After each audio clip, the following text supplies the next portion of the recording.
രാജ്യത്തിന്റെ അടിസ്ഥാന മൂല്യങ്ങളായ ജനാധിപത്യവും മതേതരത്വവും സംരക്ഷിക്കപ്പെടണമെന്ന് ഉന്നത വിദ്യാഭ്യാസ വകുപ്പ് മന്ത്രി റോജി എം ജോൺ. എറണാകുളം ജില്ലാതല സ്വാതന്ത്ര്യദിന ആഘോഷ ചടങ്ങിൽ സേനാ വിഭാഗങ്ങളുടെ അഭിവാദ്യം സ്വീകരിച്ച് സംസാരിക്കുകയായിരുന്നു മന്ത്രി.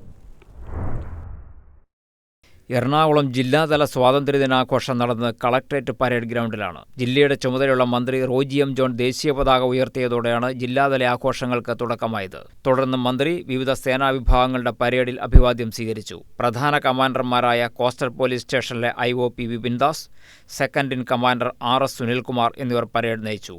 രാജ്യത്തിന്റെ അടിസ്ഥാന മൂല്യങ്ങളായ ജനാധിപത്യവും മതേതരത്വവും സംരക്ഷിക്കപ്പെടണമെന്ന് മന്ത്രി സ്വാതന്ത്ര്യദിന സന്ദേശത്തിൽ പറഞ്ഞു. നൂറ്റാണ്ടുകൾ നീണ്ട ബ്രിട്ടീഷ് ആധിപത്യത്തിനെതിരെ മഹാത്മാഗാന്ധിയുടെ നേതൃത്വത്തിൽ നടത്തിയ അഹിംസാധിഷ്ഠിത സമരത്തിലൂടെയാണ് രാജ്യം സ്വാതന്ത്ര്യം നേടിയതെന്ന് വിസ്മരിക്കരുതെന്നും അദ്ദേഹം കൂട്ടിച്ചേർത്തു. ചടങ്ങിൽ ഉമാ തോമസ് MLA, ജില്ലാ collector G Priyanka, city police commissioner S Kaliraj Mahesh Kumar, deputy police കമ്മീഷണർമാരായ Aswathy Jiji, Arun K Pavithran, assistant collector Hrithik Ranjan, additional ജില്ലാ മജിസ്ട്രേറ്റ് മനോജ് എന്നിവർ പങ്കെടുത്തു. News desk KCV news.